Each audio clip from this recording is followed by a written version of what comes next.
A lot of work to be done. No reporters reporting much. It is what it is. Like they're not to be taken serious. Let's take a look at this here. Courtesy of Grant Young, Sports Illustrated. Grant Young, shout out to you for doing some work. Shout out to you for doing some work, Grant. Man, hey, man, it's been slim pickings around here. I just got to keep it real. I got to keep it real, y'all.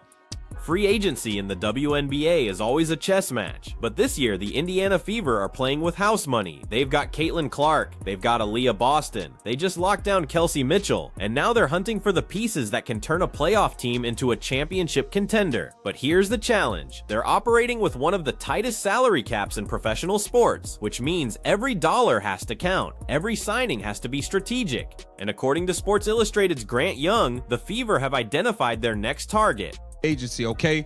While the Indiana Fever have appeared to lock down the most important free agent from their roster last season, Kelsey Mitchell, the reality is that they still have plenty of roster spots to fill before the free agency period ends, okay?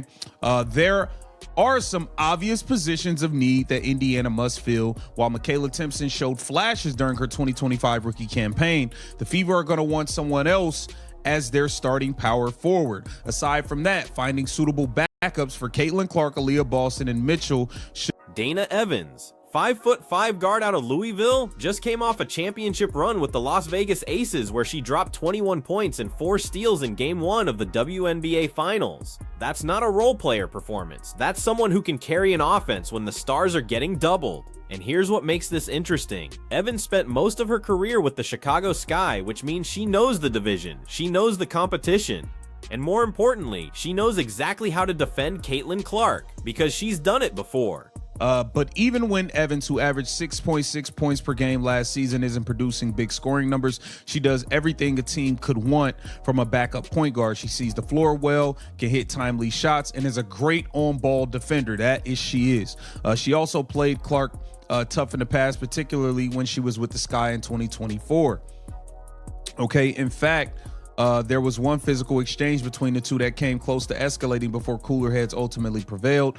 During the first quarter of a contest, June 16, 2024, Evans wrapped up Clark's arm on a drive, and the two almost came face-to-face, causing teammates to enter. June 16th, 2024, Fever versus Sky. First quarter, Evans wraps up Clark's arm on a drive, and for a second it looks like things might escalate. Teammates step in, cooler heads prevail, but that moment tells you everything you need to know about Dana Evans as a competitor. She doesn't back down, she plays physical, she's got that edge that championship teams need, and right now, Indiana fans might remember her as the enemy. But if she signs with the Fever, that competitive fire becomes their weapon. The question is whether Evans makes sense as Caitlin Clark's backup, because that's the role Indiana needs to fill. They need someone who can spell Clark 8 to 10 minutes a game without the offense falling apart. Someone who can run the pick and roll, hit timely shots, and most importantly, defend at a high level when the game tightens up. While Fever fans likely don't love Evans in the moment, her competitive fire and refusal to back down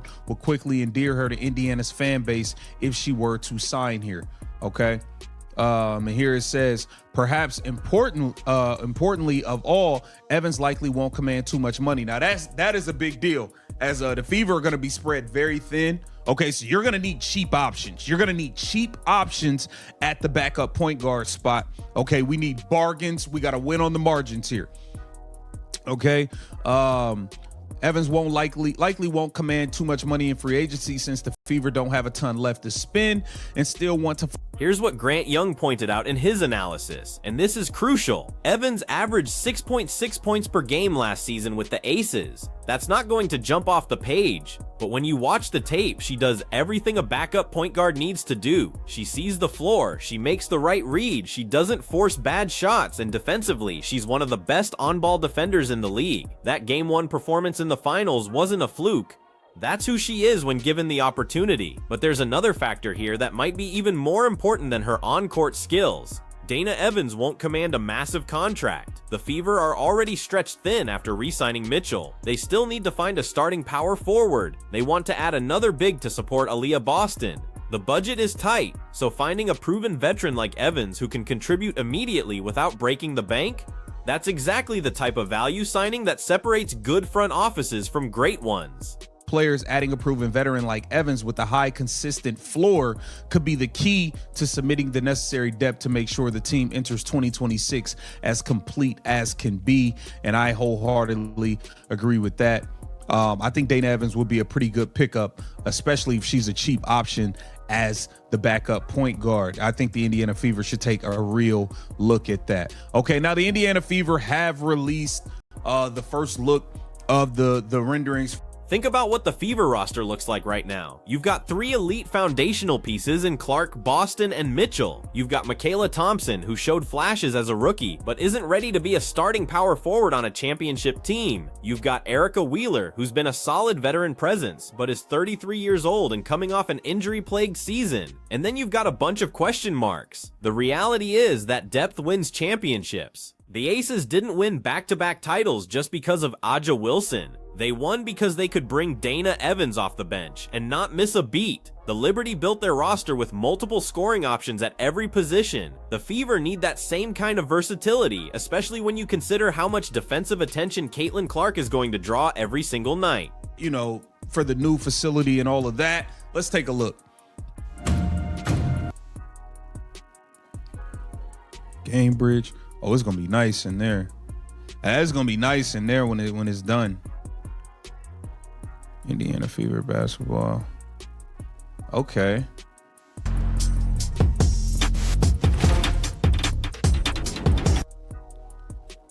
All right. And they got ping pong. Hold on, they got ping pong tables in there. Oh yeah, ain't no point in leaving the facility.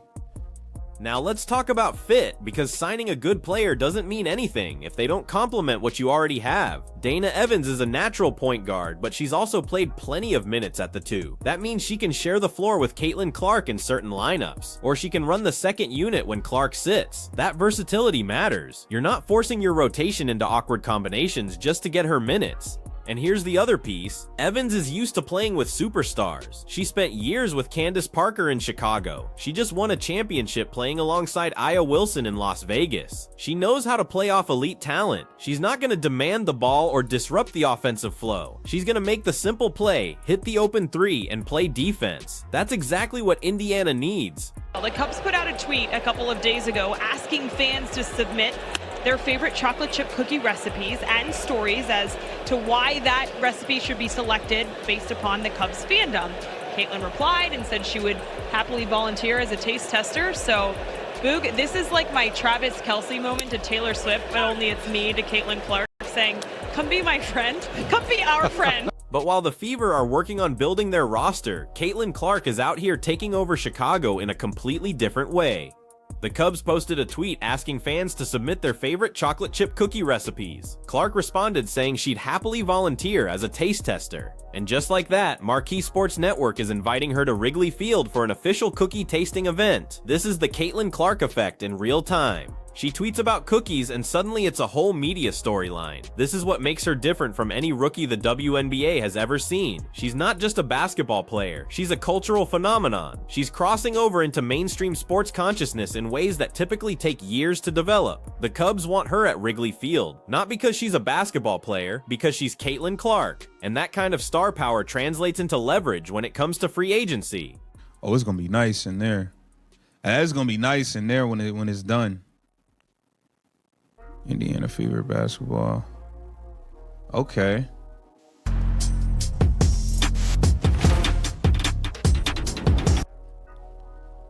All right.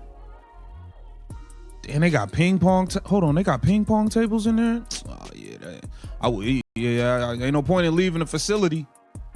Because here's what people don't always connect. When you have a player like Caitlin Clark on your roster, you become a destination. Free agents want to play with stars. They want to compete for championships. They want the spotlight that comes with being part of something bigger than just basketball. Dana Evans could sign with half a dozen teams this offseason, but if she signs with Indiana, she's playing with the biggest name in women's basketball. She's playing in sold-out arenas every night. She's getting national media coverage. That matters. The Fever also just released the first rendering renderings of their new practice facility, and it's clear they're investing in infrastructure that matches their ambition. State-of-the-art training areas, ping pong tables, golf simulators, a recording studio for podcasting and media content. This isn't just about basketball anymore. This is about creating an environment where players want to be, where they can develop their brand, where they can build their careers both on and off the court. Is that golf? Oh, yeah, Caitlin gonna be right there playing golf all goddamn day. Recording studio. That looked like a little podcasting setup area right there. Sophie probably gonna be podcasting from here. That's lit, man. That's gonna be fire. That is gonna be fire right there. That's gonna be a fire facility, man. Look at those renderings again. That's not a practice facility. That's a lifestyle. That's the kind of investment that signals to free agents that this organization is serious about competing at the highest level. The Chicago Sky are building a new facility. Teams across the league are upgrading their infrastructure. The WNBA is in an arms race right now, and the Fever are making sure they're not left behind. But facilities don't win games. Rosters do. And that brings us back to the central question: is Dana Evans the right fit for this team? Because on paper, she checks every box. She's a proven winner. She's played in big moments. She can defend multiple positions. She won't demand a massive contract. She fits the timeline. She complements the existing core. So what's the hesitation? Here's what makes this decision complicated. The Fever have multiple needs, and every dollar they spend on a backup point guard is a dollar they can't spend on a starting power forward or a backup center. They need to prioritize. And while Dana Evans would be a solid addition, is she the best use of their limited resources? Or should they go cheaper at the backup point guard spot and allocate more money toward a front court player who can actually start? Grant Young's analysis suggests that Evans won't command too much money, which makes her an attractive option, but we don't know what too much means in this context. If she's looking for a multi-year deal worth 6 figures annually, that might price Indiana out of the market. If she's willing to take a 1-year prove-it deal at a discount to play with Caitlin Clark, then suddenly this becomes a no-brainer. The other factor to consider is health. Evans has been relatively durable throughout her career, which is more than you can say for Erica Wheeler at this stage. Wheeler's been dealing with injuries, she's on the wrong side of 30, and while she's been a great veteran presence for the Fever, you can't count on her to be your primary backup point guard for a full season. Evans gives you insurance, she gives you reliability, and in a league where injuries can derail a season in an instant, that kind of depth is invaluable. But let's also talk about what Evans brings beyond the stat sheet. She's a leader, she's been to the finals, she's won a championship. She knows what it takes to succeed at the highest level, and for a young team like the Fever, having that kind of veteran presence in the locker room can be the difference between folding under pressure and rising to the moment. Caitlin Clark is going to face immense scrutiny in her second season. Aaliyah Boston is still developing as a player. Kelsey Mitchell has never been to the finals. Evans has been there. She's done it. She can provide that steady voice when things get chaotic. There's also the psychological aspect of signing someone who used to be a rival. Remember that physical exchange between Evans and Clark in June 2024? That wasn't just competitive fire. That was Evans sending a message: I'm not intimidated by you. And now imagine that same mentality being channeled toward defending opponents instead of defending against Clark. That's the kind of edge that championship teams have. That's the kind of player who raises the intensity level in practice and makes everyone around them better. The Fever's front office has been relatively quiet this offseason, which is both frustrating and understandable. They're operating in a league where cap space is limited, and every decision has ripple effects. They can't afford to make mistakes, they can't overpay for mediocre talent, they need to be strategic.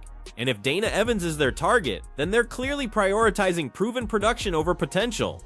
But here's the reality check. Free agency is a two-way street. Evans has options. She just won a championship with the Aces. She could re-sign in Las Vegas and run it back. She could go to a contender like New York or Minnesota. She could chase money with a rebuilding team. The Fever have to convince her that Indianapolis is the right move for her career. And that means selling her on the vision. Selling her on Caitlin Clark. Selling her on the idea that this team is 1 or 2 pieces away from competing for a title.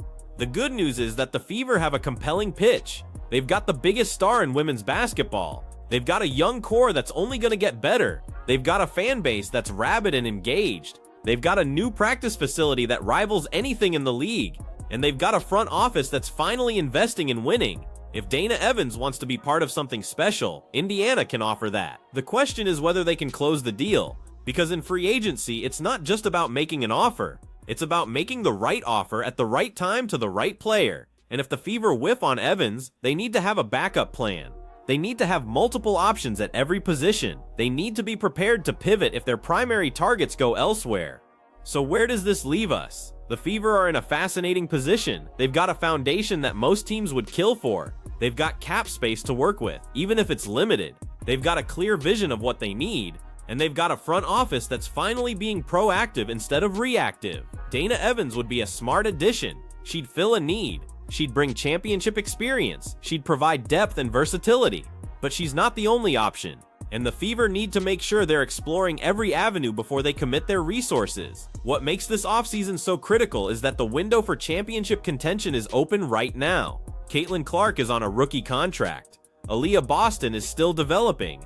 Kelsey Mitchell is in her prime. This is the time to be aggressive. This is the time to take calculated risks. Because in 2 or 3 years, the financial landscape is going to look completely different. Clark is going to command a max contract. The cap might go up, but so will the competition. The Fever need to strike while the iron is hot. And that's why the Dana Evans decision matters so much. It's not just about adding a backup point guard. It's about signaling to the rest of the league that Indiana is serious. It's about building a culture of winning. It's about surrounding your stars with the kind of talent that can actually compete for championships. Because at the end of the day, Caitlin Clark didn't come to Indiana to make the playoffs. She came to win, and the front office needs to give her the tools to do it.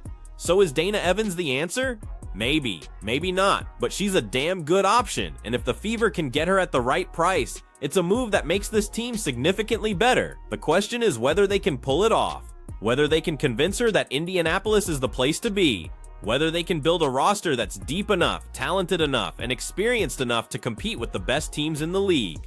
One thing's for sure, this offseason is going to define the next chapter of Indiana Fever basketball.